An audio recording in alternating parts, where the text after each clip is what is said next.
secrets without me. We have so many secrets already. Andie and I are best friends now. I mean, it happened. I remember. Mm-hmm. me and me and Andie have an awkward relationship where we tried to hug, handshake.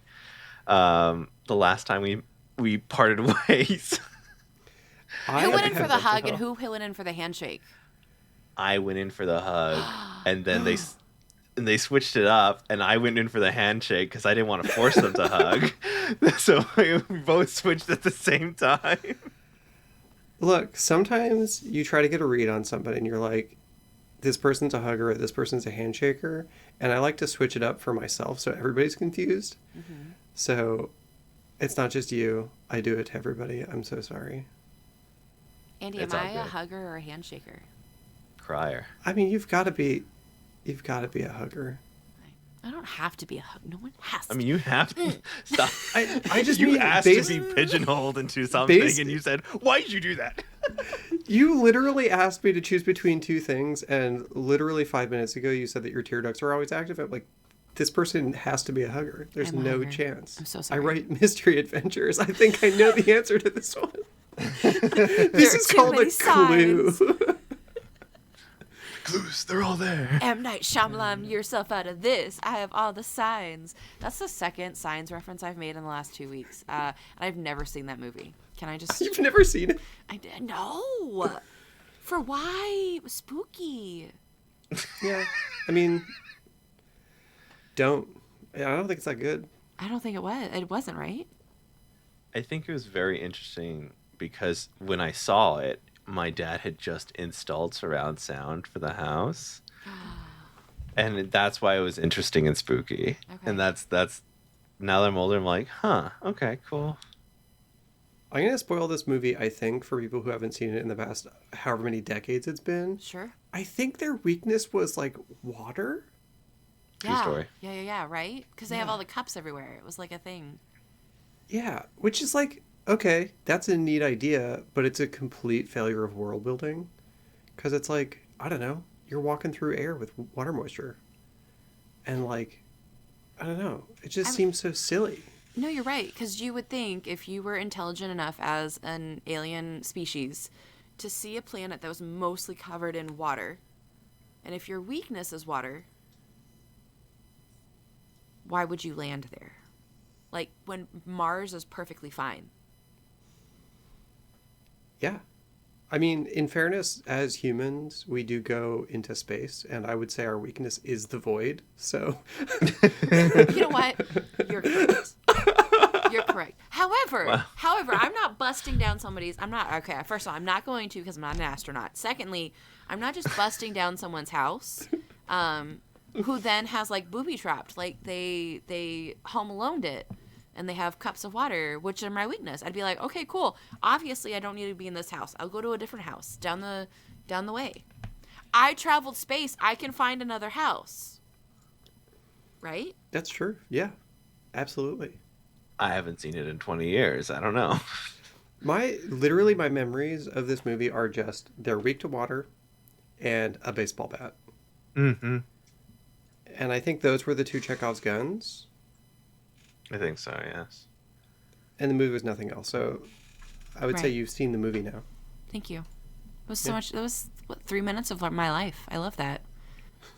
I really feel like that's a lot of. Sorry, this is a TTRPG, not a M. Night Shyamalan podcast. But I really feel like it's a lot of the movies, like a lot of his movies, like The Village. It's not a village. It's modern America. I mean, sometimes you can get away with like having one good twist and like building out a story from it, which is more broadly true, than just like movies. But I think it's really easy to just have one good idea and do nothing else. So Which is, that's his thing, isn't it? that is his thing. I mean, think about like The Sixth Sense. There's one thing I remember about that movie, and it's the twist. Yeah. Yeah, and it was Adrian, a good twist. What's the twist? Hi, welcome to the Dungeons Degrees. My name's Adrian, And I'm Alex. and today we're with Andie. Hi, Andie. Hi, Welcome Andie. to the podcast. Hi.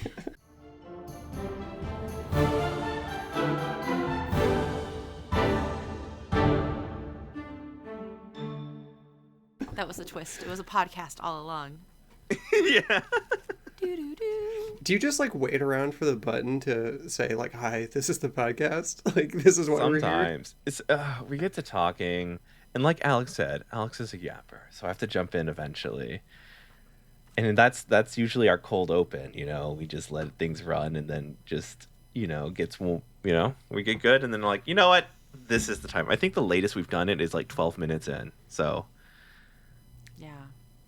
Listen, I like the podcast in which the conversation is in the middle of it, because then I feel like I'm at home. Then I'm like, okay, cool. I'm like trying to listen what's going on, and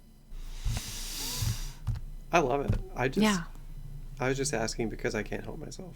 No, please continue to ask. this is where the questions happen. It's fine. We're here, kinda, but mostly talk about the Exoecology for Monster Hunters, which is going to be released in April. Did you give me a date, or just April in a general sense? Did not give you a date because it's still a little bit in flux. So I'm currently in pre-launch, and I won't launch until I have sort of enough pre-launch followers to feel confident that I'll hit my funding goal, which is just to sort of peek behind the curtain of like running Kickstarters for people. Mm-hmm. You can sort of project based on like your average pledge and your pre-launch followers how much you think you can raise. So you can wait to launch until you're confident that you'll actually raise the amount that you want. Then this will come out whenever Andie is ready. So we're at about 500 pre-launch followers, which is not bad. We're getting there. Give it another couple months, and I do intend to launch in April, but I'm not ruling out pushing it back because having a good launch is more important than rushing things, because I want this book to be really good, and I think the Kickstarter should go well. Yeah. And you've kickstarted your last book, right?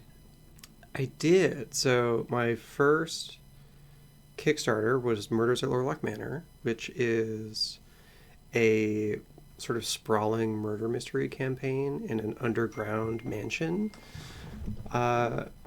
with sort of like a prequel adventure that's like a timey-wimey escape room murder mystery, and then the latter half is this like sprawling murder mystery to masquerade, where just like M. Night Shyamalan, there is a central twist. And it's a surprising twist, but it happens early because there's a lot more that happens after it, because it's the opening of the door rather than the shutting of the door. It's not the end of the movie, it's the beginning of the really interesting part. Nice. Yeah. Yeah. Take that, M. Night Shyamalan. Yeah, give me millions of dollars to make a movie. I'll do it. You just watch me. I'll do it. Yeah. How does I didn't say it'd go well, but I would do it. I'll do it. I'll take the money. I mean, if anybody's, everybody's going to be paid well. Like, it doesn't even have to be, like, big actors. It could just be, like, everyone is just paid a fair wage. Yeah. Maybe first come, first serve. Send out an email to some friends first. See who wants to be in a movie. Hey, these Hollywood execs just said, here, make a movie, and gave me millions of dollars. You want to be a part of it? I don't even know what it's going to be. Hey, you want to pay rent for at least 6 months?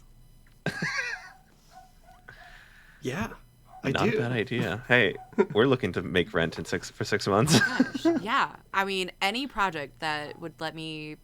I don't have to do this. I need to do this project in a shorter amount of time than 6 months, right? I'll do it for more than 6 months to pay for 6 months. Okay, no, absolutely that's my not. life. Absolutely not. That is not where I'm at. I'm committed to the craft. No, you're paying me long time. I need to be paid. We don't. This is all hypothetical, and we're just yelling at Andie to get the part. Sorry, Andie. Welcome to the podcast. Thank you. I'm happy to be here. Yeah. Speaking of getting paid for a long time, I used to be a climate scientist as of about a month ago. Oh, no. It's okay. I knew it was coming. 3 months ago, I knew it was coming. We all. I mean, I really didn't think it was going to be this bad. I really didn't think it was going to be like this bad. But here we are. Here we are. It being this bad. It is this bad. Yeah, so I switched to a career that everybody makes lots of money all the time making tabletop stuff. I'm lying. About half of it. I did switch to that career, but... Who knew the job stability would be in TTRPGs? Look, at least it's fun. At least I get to make really cool stuff, you know? Yeah. Yeah. Yeah. I mean, it is cool. I got to see it at PAX U. Got to open the book at the murder of Lorelei. I can't think of the names. I'm bad at lyrics. And It's the names, murder at Lorelei Manor now. You write things Canonically. down, and I just Lorelei. Yeah, and they all That's have. so cute. There we I mean, go. it's so scary and spooky, but it's so cute. Yeah, no, I mean, The little owls. Ow, ow, the ow. artist did a great job. With the flow chart. There are flowcharts. I can't write an adventure without a flowchart. I mean, That helps okay, me but that so makes much. sense. Okay, yeah. A flowchart makes sense. I I feel think they're like so useful. all TTRPG should be in flowchart form. So 2-3 careers ago, I was a high school teacher. I'm so sorry. So I enjoyed it for a couple of years. But you know, I'm not doing that anymore. Right. So I think it was there that I sort of got a love of flowcharts. So this is sort of the Oh, like it's so adventure flow for the whole pretty. rest of the campaign. Dear listener, Yeah. it's stunning. You should go purchase this book, and then you too can see how stunning it is. Or you can just check out the podcast on YouTube. Yeah. But you should definitely support small artists. Big millionaire wondering- Hollywood directors and TTRPG artists. For the Andie. record, I am normal human sized. Oh, I'm okay. not small. My apologies. No, it's okay. You I know? just, could have been a trick of perspective. You're right. Oh, You're yeah. right. I just thought you were very small. I just thought you were like borrower sized. I figured we were at that point. It wasn't like, yeah, borrower sized. That's It's the so great logical they jump. printed out a module for you at your size, just this much. That the pixels are just great. I play D&D exclusively online, so nobody knows that I'm the size of a cricket. That must be so convenient, though. Okay, for 1 second. If we were the size of crickets, we could just be carried around. Like, we wouldn't have to be worried about, like, plane tickets. We wouldn't have to worry about... I guess the transportation part would be only useful if you had a normal-sized human. So, never mind. Yes. You have to have a normal-sized human, which feels weird. So, Yeah. never mind. Or we all Now, have like, imagine that normal-sized human goes in for a hug/handshake. Which one do you take? If I am borrower-sized and they go in for a hug/handshake, I'm jumping ship. I'm jumping. you're gonna get crushed, right? I'm gonna get crushed either way. I might as well be able to take it in my own hands. Right? Right. Your tiny hands, yes, My in your own tiny- hands. Yeah. I mean, that's really strange for a normal-sized human to then try to go in for a hug or a handshake without modifying that hug or handshake, right? If I'm looking at Which- a I agree, but I wasn't borrower-sized going to human- judge. I mean, Would you hug like this? that Is that a also hug or feels a really handshake? weird, right? Would you handshake Yeah. like this? I think it's got to be, it's got to be just like the pinky out, because then you're not going to crush them. Okay. Yeah. So really, I'm offering my own skin contact for that borrower-sized person to interact with however they want. So like, even if it's like I offer my finger, they could then give me a hug or they could give me a handshake. Like, it's no longer in my jurisdiction as a human-sized person. Right? Yeah. Yeah. I figured out. I just have one part of my nail really long, so that way it's so I can just give them a handshake. This is getting worse. Why? How long does it take to make a book, Andy? How long does it take to make a book? Does it take as long as this conversation to get back on track? That's crazy. What? I mean, it depends on how many hours you're spending on it per day, you know, and like how big the book is. How'd you break it down? I will be honest. It was a haze of hyperfixation that lasted for months that I woke up from and had a book at the end of it. I love that for you. So, I think all things told, from start to finish, it probably took me like 6 to 8 months for the book. With like some sort of extra time at the end, just like dealing with production stuff. Like making sure the print proofs look good, which like takes a week or like multiple weeks to get the actual copy in, and then you send it back out and then it comes back. And so that's like a huge waste of time. It's just waiting, right? It sucks. I hate it. That part is no fun. Yeah, this next book though is bigger, so it's hard to say how long it's going to take me. But I mean, I'm getting faster at doing all of this, so I'm sure I'll have it out by 2026 for sure. It'll actually physically be in my hands, but probably I'll be done well before then. So yeah. Are there goals, stretch goals that will make it longer to take care of, like the things that they are reaching for? So how dare you identify the thing that made me want to be non-committal about my answer? Because yes, you're absolutely right. I'm still sorting out what stretch goals I'll have, because from the start, I have at least 30 magic items, probably more like 50, which will come with like a, deck of magic item cards that are all mapped onto the like 6, maybe more, but at least 6 big sort of boss creatures from other planes of existence, because this is all like an invasive species book, which involves a lot of like environmental storytelling and really, really, really creepy monsters that I think of and then they give me nightmares. So there are at least 6 bosses with at least 30 items, which will come with at least 6 complete one-shot adventures that you can play individually or in sequence in a full campaign. And that's going to be like 150 to 200 pages. But then if there are stretch goals, there's room for more. I hate those stretch goals for you. So, but on the also, other hand, how much to get you to get to those stretch No. goals? I mean, listen.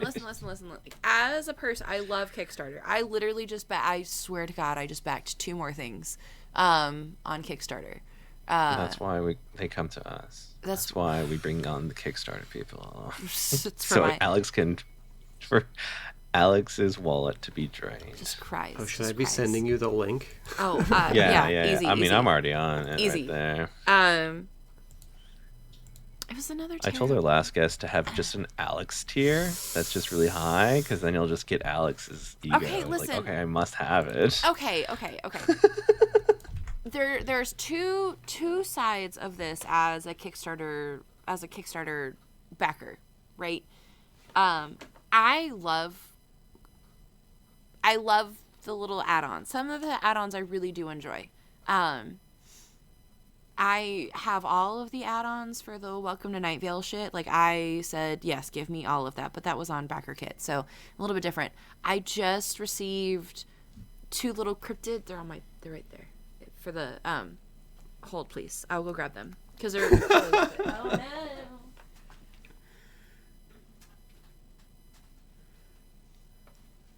Content.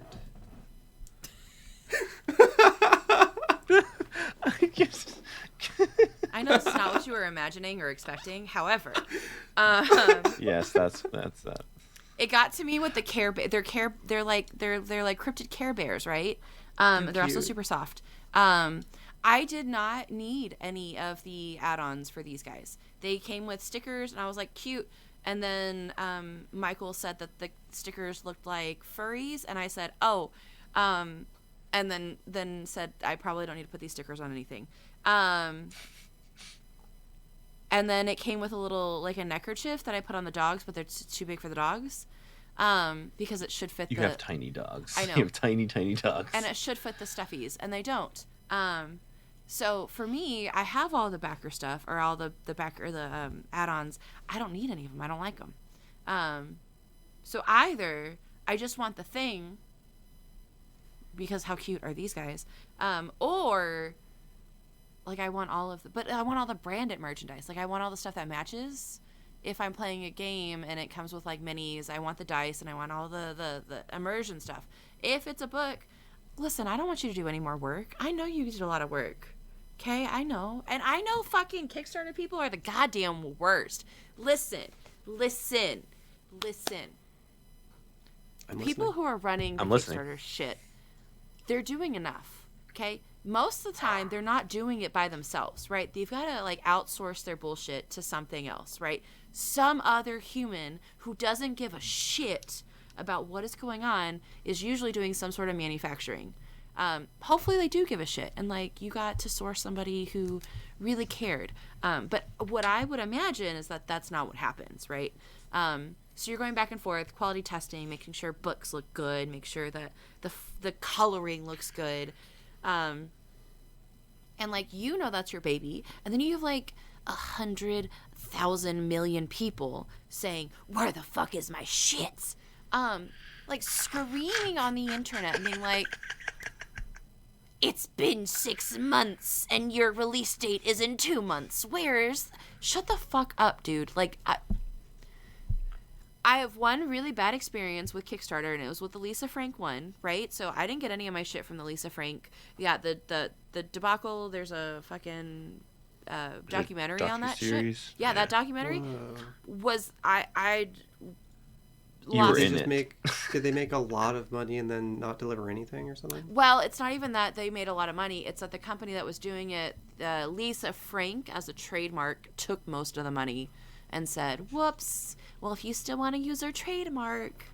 And then... brutal. It was wild. So, I would like the product to be good. I would like you to feel happy about it as the creator, because then you're going to continue to do things, and I can continue to help support, because that's the best way.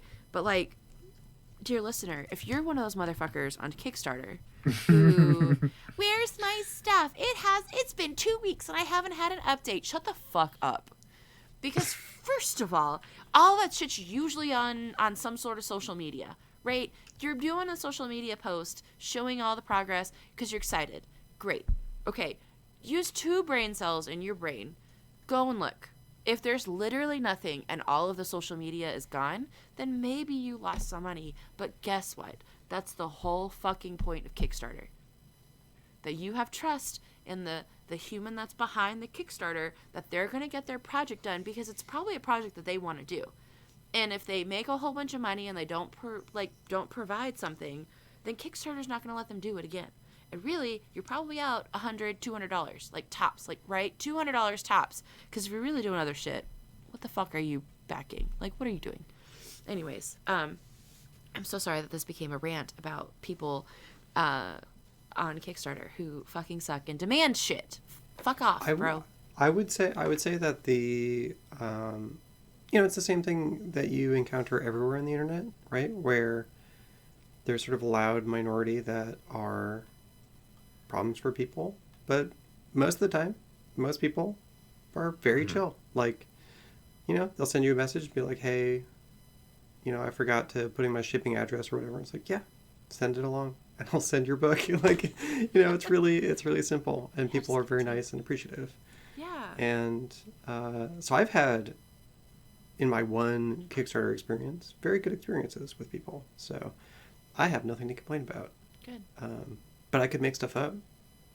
Is that the tenor of the podcast? Should I complain about stuff?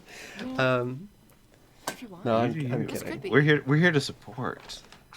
So there are going to be 3 physical objects for this one. For Lorelock, I only did a book. For this one, I'm going to do the physical book, so hardcover book, the like little magic item cards, which I think will be really fun. I'm really excited for those. and these like beautiful little purple dice. Because there's this material that I'm going to be sort of mysterious about it, but I'm going to refer to it by its name, which is its memory marble. It's this like sort of starry, light purple, dark purple marble material that I'm going to send to some dice makers and be like, please make a dice out of this. And we'll see what they do with it. So. See, that's where you get Alex. Got me on That's the stuff you get from The Alex. dice. I like Dice. The dice in a good box. The two things I want. I want dice and a good box. What's a good box? Just What constitutes a good box? Okay. These. Here are the wood This is market panels research that by I the like. way. Every- No. Okay. Lorcana, right? Have the tropes that you can get. They're just fucking boxes. Like, they're just cardboard boxes. They're Yeah. cool. Great. I need a little more spice with this. I need a little more fancy cardboard. I don't want just like the regular boxes that I rip open of like, I have like I have the Instax. This is not what I want. If I'm going to have some sort of special box, I don't want to be able to crush it with my hands. Maybe crush it, but not with my hands, right? Where we have somebody like Rabble, right? Rabble Games, which I'm obsessed with now because I have Sparks. I'll just grab it since it's right here. Content. I wasn't gonna do it. I was hoping you would. I did. Okay, so this is how they won me too. Look at the box. Okay, it's got a little hollow on. It's and then pretty. you open it up, and the inside also contains that same.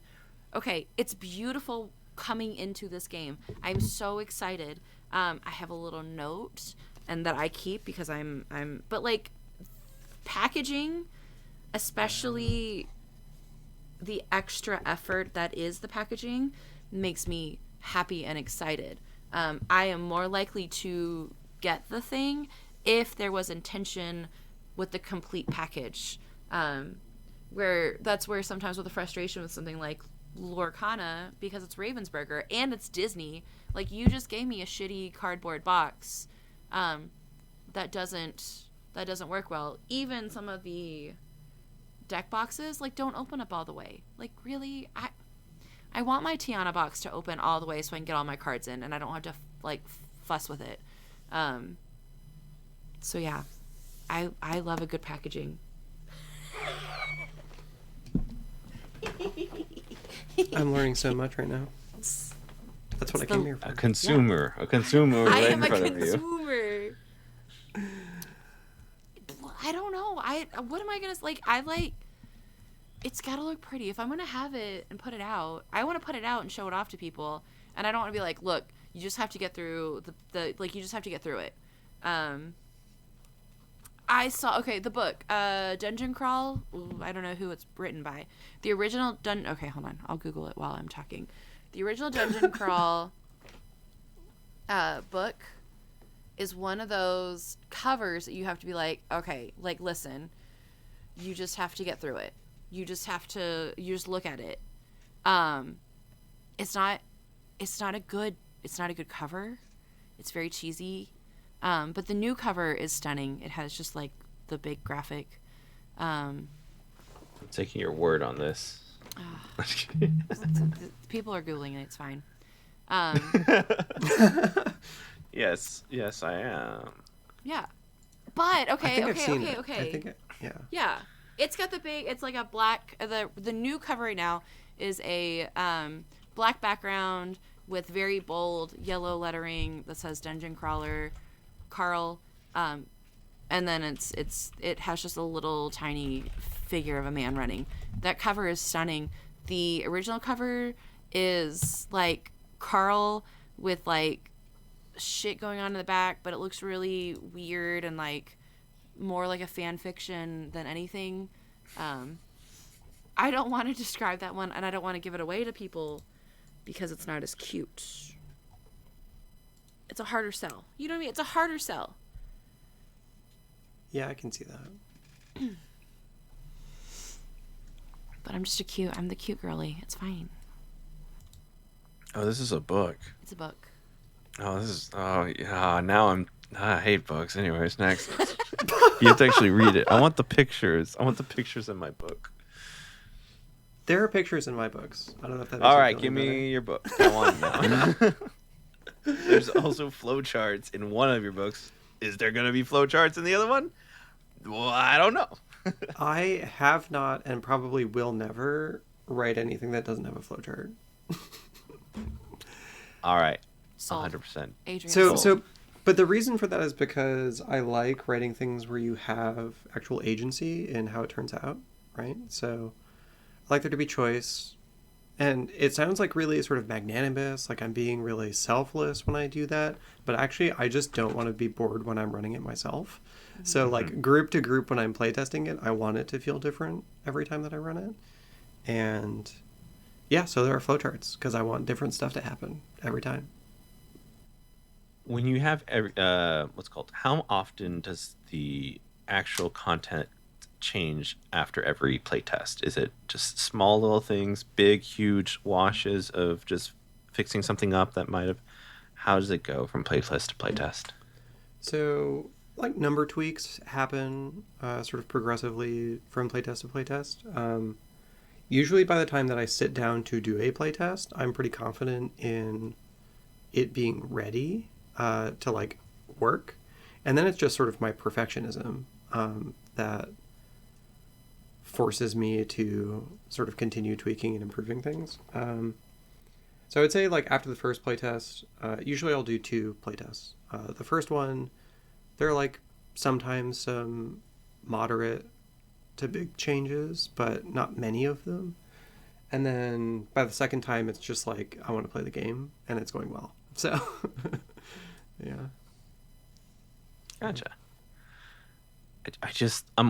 I recently had a talk discussing like kind of creating something for consumption, a game in this instance, and I'm just like always so doubtful and worried that like my perfectionism is just gonna stop me every single step of the way. What keeps you pushing forward to kind of like, I just need to complete this at this point, X, Y, things like that. I am an incredibly stubborn person. And I like finishing stuff. So I think that's why I got a PhD. You know, it's like I just sort of get stuck on things and work at them until they're done. I'd say that there was this like really impactful quote that I heard from Brennan Lee Mulligan, which was essentially, he said it so much more elegantly than I'm about to, but essentially it was, you don't get stronger by reading about the gym, you get stronger by going to the gym. And so in terms of like perfectionism and like getting better at stuff and making good things, it's like, well, you just have to do it because you're not going to get better just by reading about it or thinking about it.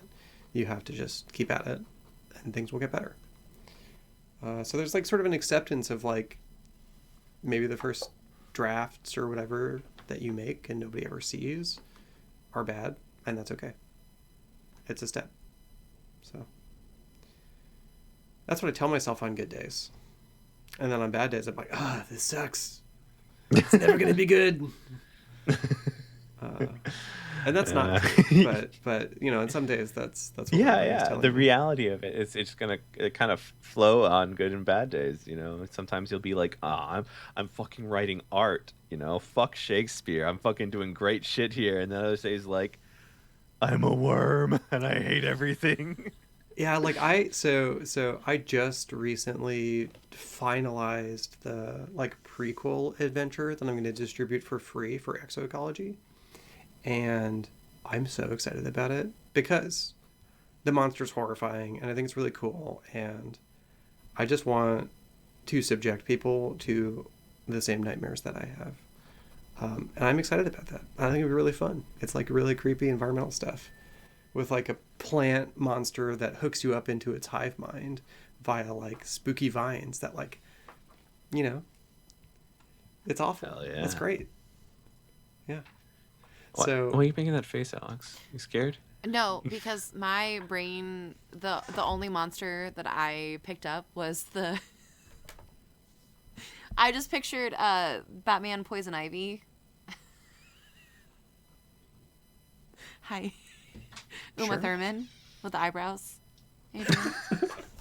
The cones Hold for the on. hair. Uma Thurman, Poison Ivy. Oh my I god! think it's Stop. Why am I okay. the only one? No, I cannot be. Uma Thurman. I'm the only one on this podcast who has like a clear mental representation of Uma Thurman as Poison Ivy. Oh, those. Oh my god, that doesn't just come up in your brain. You don't just live in there. No, I just remember "Ice to meet you" or something stupid like that. Oh my god, and the hair too. The Incredible. hair and the bodysuits and the whole thing. Listen, if Like, I I'll didn't be honest. know, When I think Uma Thurman, I just think Kill Bill. So. Mm-hmm. okay, I could see that. However, Poison Ivy was my first introduction to Uma Thurman because I am, I guess, Say it. old enough. A vampire. How old do you No. think I am? If Kill Bill is your reference, not old enough to realize that Uma Thurman was Poison Ivy. I was probably old enough to have seen that movie, but that doesn't mean that I remember it. So, when did this movie come out? Hold on. We don't need to say dates. 1997. 97. Yeah. Okay, so I was like 8 or 9. Okay. 8. Yeah. I was 3. I think I was 8 or 9. See? Yeah. 97, is that what you said? For the date of release, yes. Hey, Andie. Hey, Hi. How'd you How get did I into get into them? TRPGs? Yeah. What was your gateway? I think it was the balance arc, honestly, for the Adventure Zone.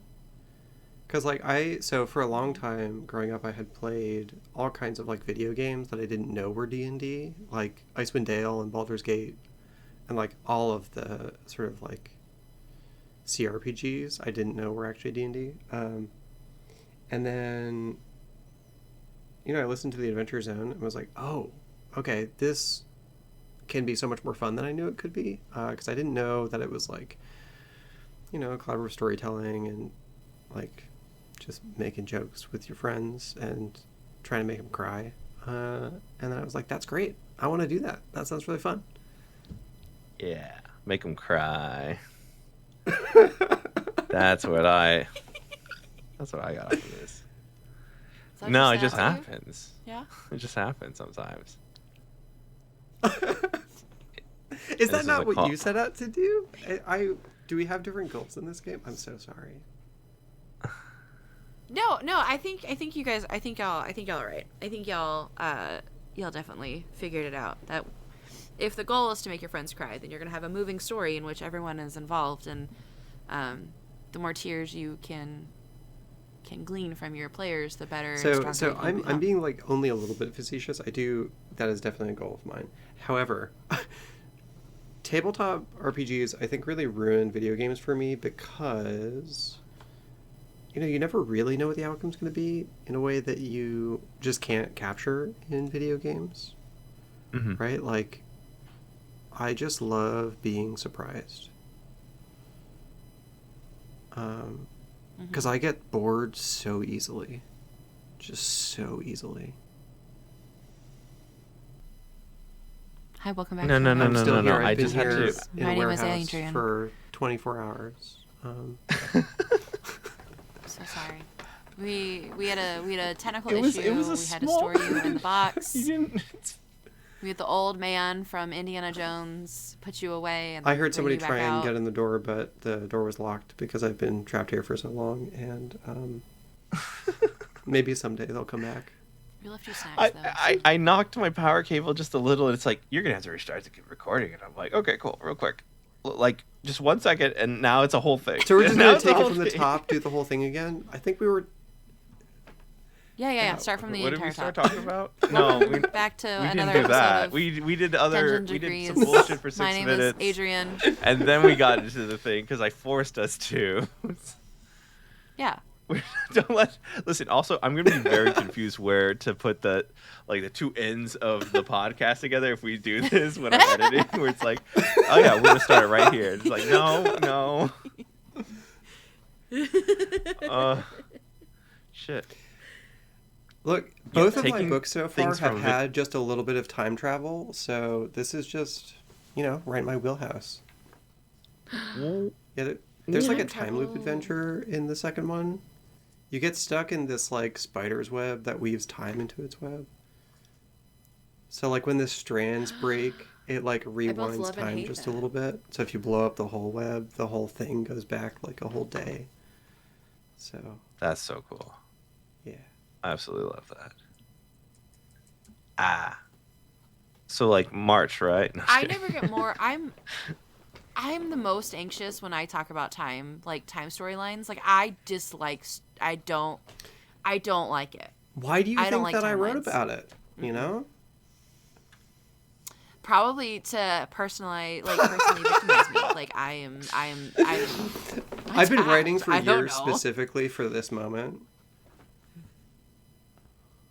I feel so seen. I will right go now. back in the Thank you. past in about 2 years to do this to make sure that this. It's too late. I've already done it. don't. We're locked in. But like, why are you so obsessed with no, me? I'm so Oh my sorry. gosh. We talked about signs, and I had to go back in time and do this. I actually went back in time to make Signs a worse movie. You can bring it up at this podcast. Look, my whole life is my gosh. organized around this one twist. So in 3 years after I've done this and I've lived through it, that's it. That's the whole movie. Okay. Yeah. That's a committed bit. I don't think I've ever been committed to that, like up to that level in my life. What can I say? Adrian, why does your face look like that? Well, I was just thinking about everyone's getting all committed around each other, and I'm just here. And I'm just like, I'm third wheeling it on my podcast. This is great. Adrian, I wish I could talk Adrian, about something. you don't have to. But I don't have to talk about anything, and I could just stand here and then you try to rope me in to tell you why I'm looking like this, and now we're here. This is. I was letting you guys. I was dissociating so I could not be in this timeline anymore, where I'm ousted from the podcast. Listen. The only thing I'm throwing out here is maybe flirt with your friends. Maybe just like a little bit, sprinkle it. You don't have to like full on. Listen. It doesn't have to be a full on like I'm going to grope your face. It could just be like. Hold up, wait, give me 1 second. That escalated so Grope your quickly. face is just like that. Is that grope? Like what are you, a that's mind hand flayer? stuff, right? Yeah, just you don't just like you didn't watch Game of Thrones and you said, "Oh, Pedro Pascal, let me just like eyes, like hands in the eye." That's not groping. I feel like it's some kind Okay. of groping.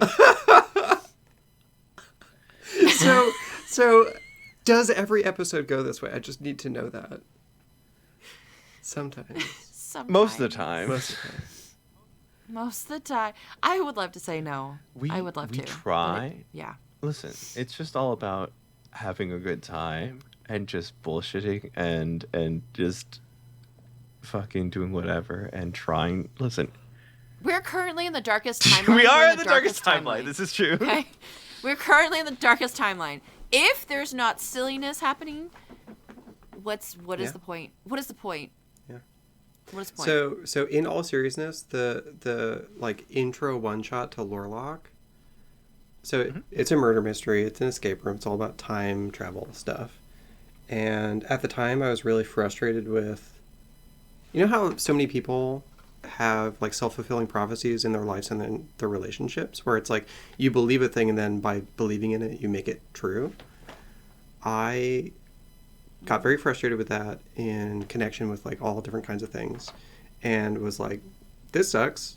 I'm going to make a villain out of that. And, you know, there's like a prophecy in the book where the guy who dies is, he like lost his first wife and wants to go back in time to save her life, but he had a family with his second wife, so his second wife's son kills him to prevent him from going back in time, although he never was going to do that in the first place because he wasn't even close to learning how to time travel. So this whole prophecy was just about like him thinking that this thing was going to happen and killing his dad and like fulfilling the prophecy that way. It's just like, it's just so sad. It's just so sad. That's right? Brilliant. But like, okay, if TTRPGs are a gateway to talk about really hard feelings, then why not, as a game designer, create something within one of your frustrations or one of the things that you're struggling with, or, you know, turning that hurt into art, like literally art. So like, what a beautiful example of that sentiment, but also like, fucking self-fulfilling And so prophecies. the second murder mystery was all about like how people can control you with a hope that you have, but how you have to have it anyways. Otherwise you can't really do anything. So, you know, themes. That's so cute. So, yeah, I don't know. That's the kind of stuff that I think That's about so while I write these absolutely wild D&D modules. Are you gonna cry? Are you good? No, I I'm tried. Not gonna, I I'm tried not gonna so cry. hard. I might a little bit. I might. It's just so nice. Like, listen, that's such a.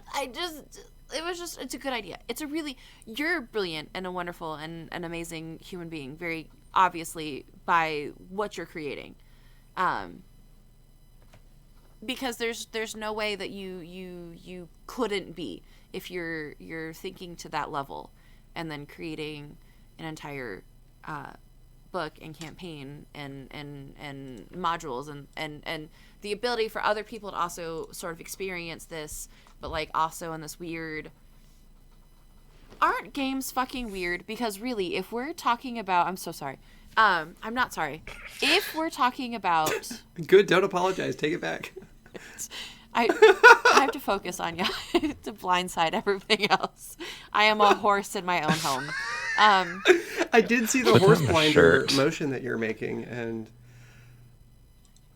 I'm focusing. It's I just, was it's thinking, just I was y'all. thinking It's the just whole me time, and like, y'all. wow, the audio listeners are going to be so confused by the description of this.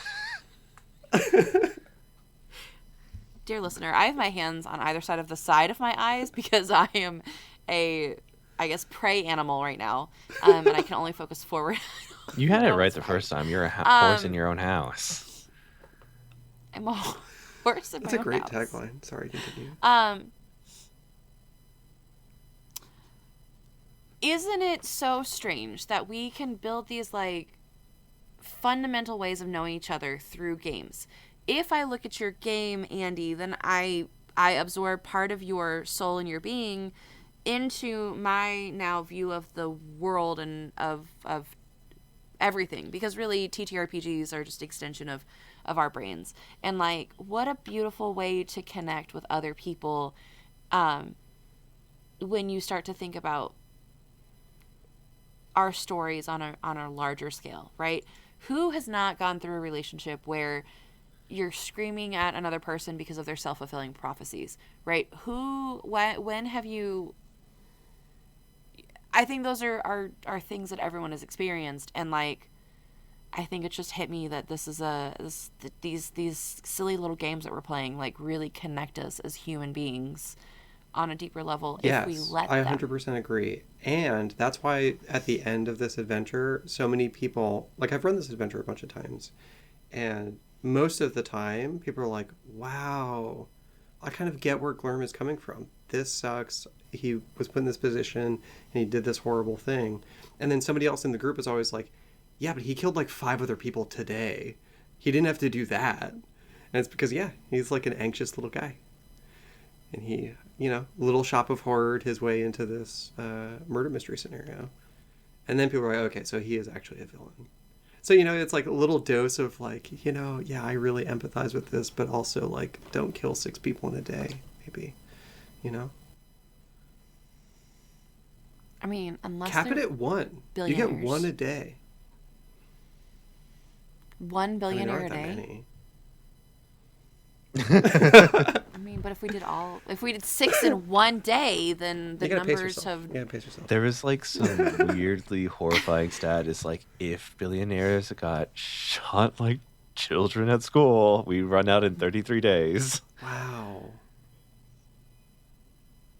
That's I hate that stat. How do I horse blinders myself from that reality? Can somebody help me with that?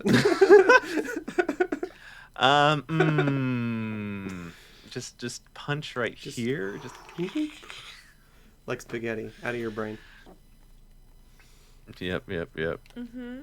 Listen, I consume way too much fucking news media all the time to blind myself from anything else, unfortunately. So I just gotta like, okay, I exist in this world, and now I gotta keep going somehow, some way. But also now that I know this, I now know how full of shit a lot of people are. Yeah, so I haven't mentioned this in this podcast. Do you guys know the MCDM RPG coming out, Draw Steel? Have you heard of this? I know what MCDM is, but I did not know about Draw Steel. So MCDM is, for anybody who doesn't know, I think they make the best, or have made the best, like 5e stuff on the market. Like they wrote Flea Mortals, which is like a bestiary of just really cool monsters that do really interesting things. Like each monster in the book has something sort of unique and interesting about it in a way that is really fun to run at the table. But they're making this TTRPG called Draw Steel. Just like they describe it as like cinematic, heroic, tactical RPGs. And I'm writing this adventure. The reason I got on this tangent is I'm writing this one-shot called The Heart of Grismithrak's Spire, which is sort of me dealing with some of my climate dread. Because I was like on a ski trip like a year or 2 ago, and I was thinking like, wow, this is sort of a like impermanent reality, right? Like there's only so long that we can ski on these mountains where the snow will not be there in some matter of decades, right? And while that's like sort of a small problem to have, right? It's like, oh no, we can't do this recreational activity. There are all these like downstream effects of like losing sort of tourist income and like people coming to these things and like propping up local economies and all this stuff. And they're just like a canary in the coal mine for a lot of other knock-on effects for other stuff happening. And so this adventure is basically like, all right, we got this dragon showing up on this mountain, and their just existence is going to cause all of this snow to melt and like ruin this whole environment and thrust all of these, societies around this mountain into huge disarray. And it's just like a fun premise for like taking an individual thing and ruining everything for everybody in a story where then people can actually go and solve it, right? Because the advantage there is like, well, if the dragon is the problem, then you can go fight the dragon in a way that we can't really do that in the real world. So it's like a way to sort of like process and think about these things and then also have like an explicit solution in like in a game. I find some measure of comfort in that, not because it like maps onto the real world, but because it's like, a safer place to explore some of the things that can happen, and then giving you a little bit of control over it. Yeah. I think that's a lot of the thing, the control over some things that we don't have. Like we have that respite of escaping reality for just like an hour or 3.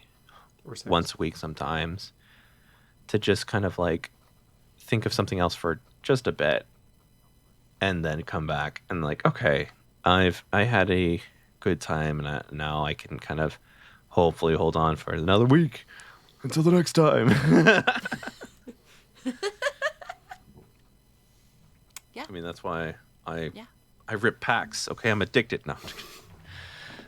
I think it's Open up I that think it's why I spicy like cardboard, horror so boy. much, because I really like, especially like as a player, just being terrified because nothing can hurt you in that moment. Like there's actually nothing there, right?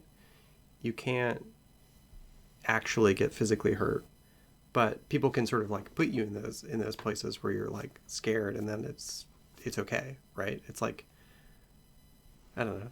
I like it. So No, I see that. Yeah.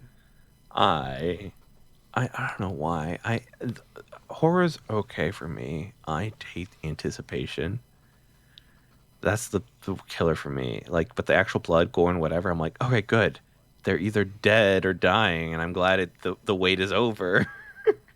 The horror has happened. We can now rest, as they're still experiencing the horrors.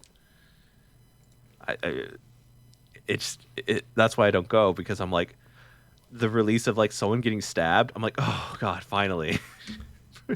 I think is weird. It's weird for me. I know. No, but that's why I don't go watch horror around people. I think that there's something to that, right? Because like so much of horror in media is like building up that anticipation and like being afraid of what's around the corner. Because like once you see the monster, it can only be as scary as they can like make it look, right? Your mind is so much scarier than like what is actually there. And yeah, exactly. I don't know. I think I'd like being transported into stories, and it's really easy to transport me personally by my fear. So yeah, I think it's like a shortcut into distracting me, which is nice. Gotcha. Where are you at, Alex? Your head's up there.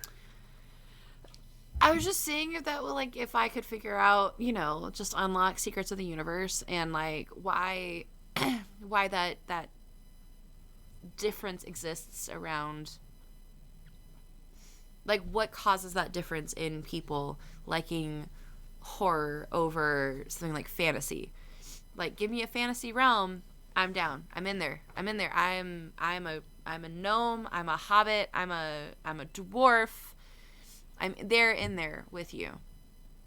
But I also very easily get transported in horror, and that is why I do not like it, because I have such an overactive imagination that when I close my eyes, I still see the snowy TV from whatever the one not scary at all scary movie is with the little girl and the I don't know. No. The what? So no. So just to like get a sense for this, you have this memory of a scary TV with snow and like no other attending details, but you could describe like to a T the eyebrows on Poison Ivy. Like just to clarify, like that's where we're at. Like I get it. I totally get it. And I don't. I have never been more seen in my entire life. But I did have to point currently. For me, there's that like. Did you ever see the like Sleepy Hollow movie? It was like one really bad. I think it had like Johnny Depp. It's like I don't know. It's like a Headless Horseman movie. Yeah. What? What's his name? Mark Cowbell. Christopher Walken is sure. the Headless Horseman. I didn't know that. Yeah. If you're talking about the Johnny Depp one, it's Johnny Depp, Christina Ricci, so and then there was this Walken. Moment, and this haunted me for so many years, where Headless Horseman, in the sort of like lore of the movie, it's like, okay, he can't go into like holy ground, so like you just pile into a church and you're fine. And I remember being so comforted by that while I was watching this movie as like a very young person. And then there's this scene in the movie where he like takes a fence post or something and like spears somebody through a window and pulls them out. And I was like, there's nowhere that's safe. And that stuck with me for literal years. So like I get it. Snowy TVs are terrifying, and I don't know what you're referencing, but I'm sure they're scary. So Poltergeist. Poltergeist. I've heard Oh. that movie's good. Isn't that the one they used real skeletons for because it was cheaper? That's wild. Probably. I also watched. Okay. So here's the other issues. I think I watched it way too young. I think I was like kindergarten, first grade. Like I was small. I was so small. I was so small. I just wanted to hang out with my dad, man. I don't know what to No tell you. one's I just wanted to hang saying out with my dad. My dad What watched. Dad watched scary movies. I watched Exorcist. I watched Rosemary's Baby. Look, there was a brief pause, not because I was judging you, but because I was Googling the movie. Yeah. That's fair. And when it was released. So, Alien. Alien Was the worst. Alien is a Talk big about inspiration for some of the anticipation. monsters in this Exoecology book. Because Alien, in turn, got a lot of inspiration from the real world and nature and, like, sea animals. Because, like, you know how, like, so xenomorphs, they, like, put their young in, like, you know, another creature and then it chest bursts, right? And that's, like, part of their life cycle. Mm-hmm. Parasitic wasps basically do essentially that in the real world. It's like, oh yeah, cool. Nature is scary. All you have to do for like horror ideas is like Google scary nature stuff. Look at the world. Yeah, look at the world. Yeah. Mm-hmm.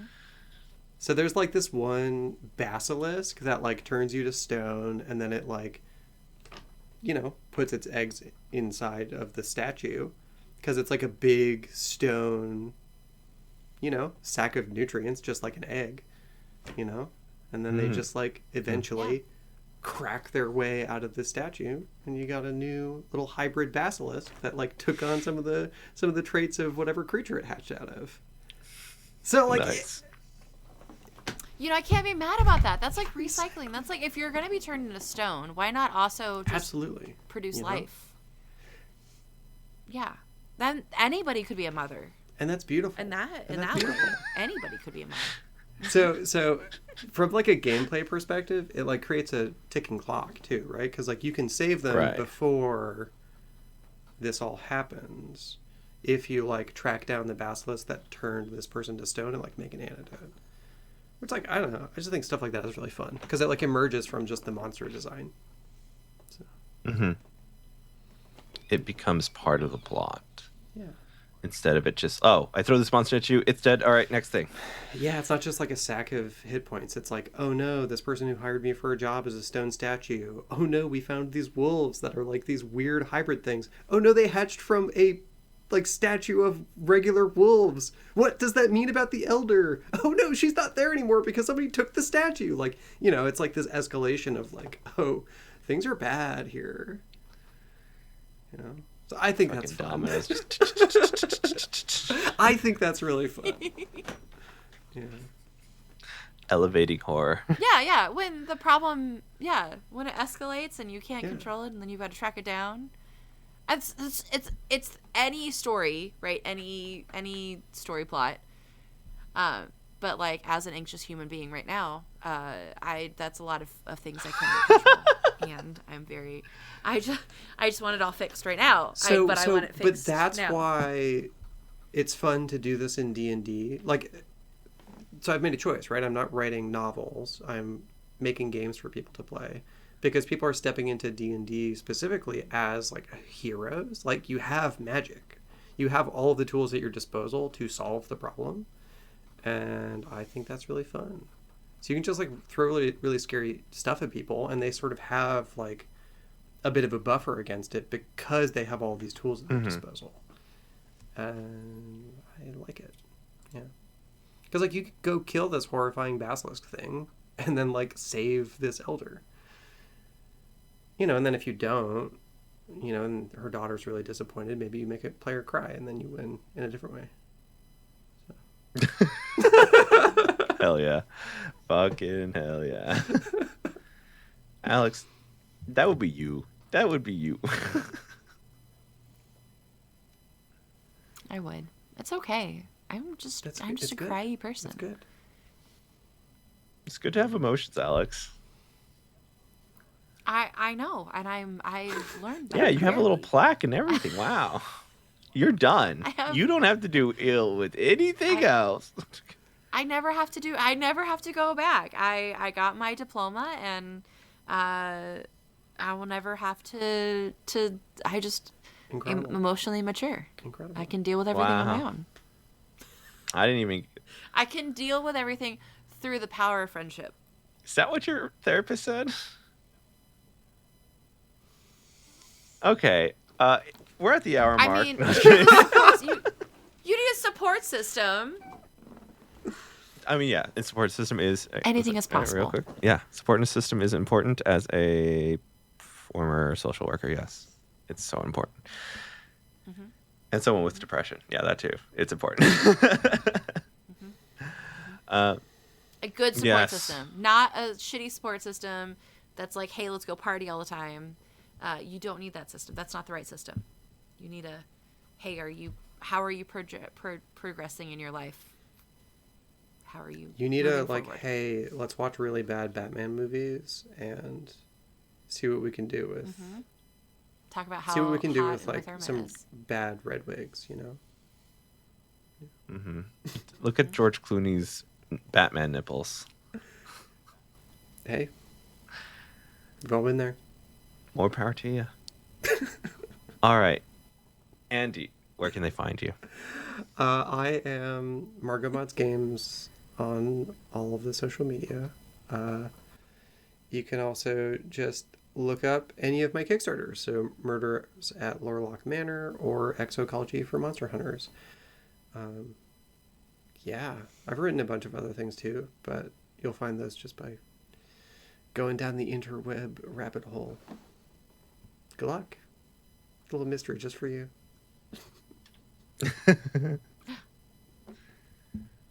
Dear listener, thank you so much for joining us on another episode of Dungeons and Degrees.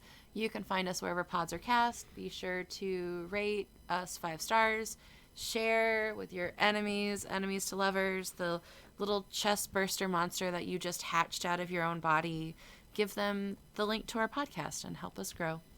You can also find us on all social medias at Dungeon and Degree, no S on Dungeons, and then the degrees have an S, and then the and is an N.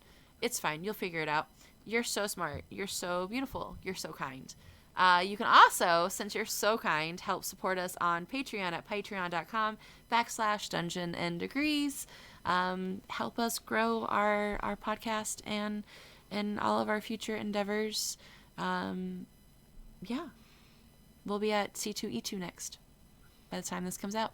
Yeah, that's true. Mm-hmm. Right? Yeah.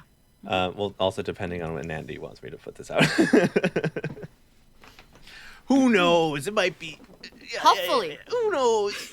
I'm not going to put pressure on Andie. You can Andie's put it already out got enough whenever pressure. you want, all right? Everything will be out on Anybody time. getting onto this, Kickstarter page, they can do pre-launch, they can do while it's running. It doesn't matter. Right there. Look at that. Look at that. All right. Flexibility. Thank you so much. My name's Adrian. And I'm Alex. And I'm Andie. Go have some fun.